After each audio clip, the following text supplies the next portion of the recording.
L'obésité, la gestion de poids en diabète de type 2, c'est un sujet très chaud, très tabou aussi. Pourquoi c'est si souvent discuté? C'est que 80% des patients vivant avec un diabète de type 2 sont obèses. Et on sait que la perte de poids fait en sorte qu'on gère mieux notre taux de sucre, qu'on améliore notre hémoglobine glyquée, qu'on diminue nos risques cardiovasculaires, qu'on diminue nos risques d'insuffisance rénale et de toutes complications en fait en lien avec le diabète. Donc, oui, très souvent, on parle de poids. Je t'en parlais d'ailleurs la semaine passée. Je t'invite fortement d'ailleurs à aller écouter la vidéo de la semaine passée avant d'entamer celle-ci. Je te laisse le lien juste ici. Donc, dans 2 secondes, on continue notre conversation qui est la suivante. OK, je sais que le poids est beaucoup rattaché à la génétique. Je sais que les saines habitudes de vie peuvent me faire perdre du poids de 5 à 10%.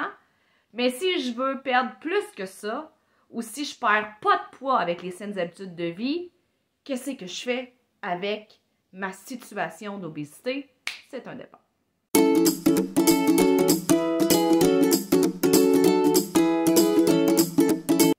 Allô, mon nom c'est Véronique Plante, je suis nutritionniste diététiste professionnelle et depuis 2022, depuis que j'ai créé ma propre entreprise Véronique Plante Nutritionniste, j'aide des centaines de personnes à chaque année à améliorer leur santé diabétique et leur santé globale par le fait même.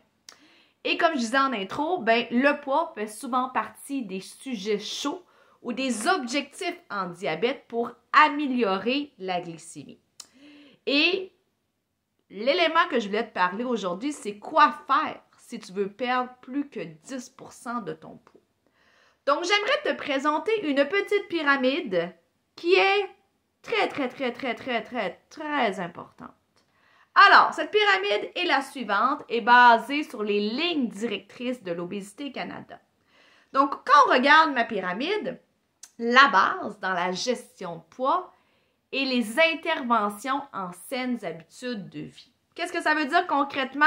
Ça veut dire voir un nutritionniste pour améliorer ses habitudes alimentaires, intégrer un mode de vie actif, c'est-à-dire atteindre au moins 150 minutes d'activité physique par semaine.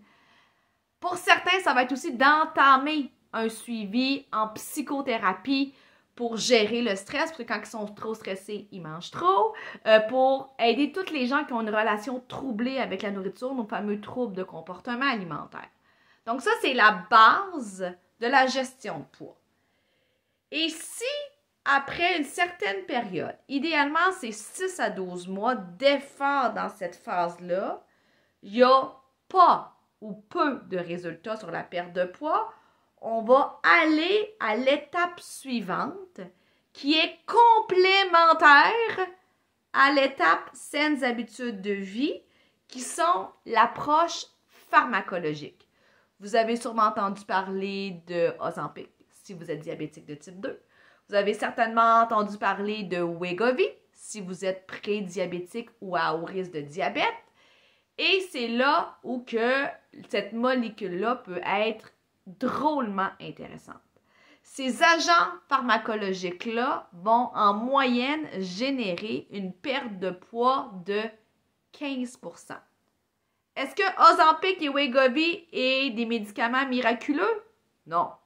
Est-ce que c'est des médicaments très bien complémentaires avec des saines habitudes de vie si ceux-là ont été peu ou pas profitables sur la perte de poids? Oui. Donc, ceci étant dit, on voit que dans la pyramide, Ozempic n'est pas tout seul, ou Wegovy n'est pas tout seul, ou Saxenda n'est pas tout seul. C'est en complémentarité avec la base de ma pyramide. Vouloir charcuter la base, c'est comme de vouloir faire une maison sans solage. Ça risque d'être boiteux. Ça risque de fonctionner à moitié. Et si ma personne désire perdre encore plus que 15%, elle veut perdre 20, 30, 35% de son poids, dans la pyramide, le point ultime est la chirurgie bariatrique. Ceci étant dit, il y a plein de façons de gérer le poids d'une personne. Et ça se peut aussi qu'une personne dise « Moi, je ne veux pas perdre de poids. Je suis bien à ce poids-là, je m'assume, c'est bien correct, puis j'aime mieux avoir une meilleure relation avec la nourriture, point final, c'est correct. » La gestion de poids est un choix personnel, mais doit être un choix éclairé aussi de savoir les avantages et les inconvénients. Donc, j'espère que cette vidéo éducative-là t'aide à voir les différentes étapes, les différentes progressions possibles en termes de saine gestion du poids. Et il n'y a pas une mauvaise étape dans le processus. C'est juste que plus cette pyramide-là va être respectée, plus on va réellement travailler sur les causes profondes de l'obésité, en prenant en considération que l'obésité est complexe, que le diabète est complexe, mais qu'il y a des stratégies, des outils possibles. Si le sujet te parle, t'intéresse, je t'invite à cliquer sur le lien en dessous de ma vidéo. J'ai fait une formation strictement sur l'Ozempic, qui est l'approche pharmacologique que je te parlais. Donc, ça t'engage à rien, ce petit lien-là. Tu peux voir un petit peu à quoi ça ressemble la formation. C'est une formation d'1 heure qui va te donner toutes les facettes de la molécule, parce qu'il y en a long à dire sur le sujet. Et c'est une bonne molécule lorsqu'elle est mise dans le bon contexte. Et ça peut devenir une très mauvaise molécule lorsque c'est mis dans le mauvais contexte. Donc, sur ce, je te souhaite une excellente journée. Aime, partage, commente, abonne-toi à ma chaîne YouTube. Et on se revoit mardi prochain pour un sujet chaud qui est en lien toujours avec la prévention et le traitement du diabète de type 2. Au plaisir! Bye!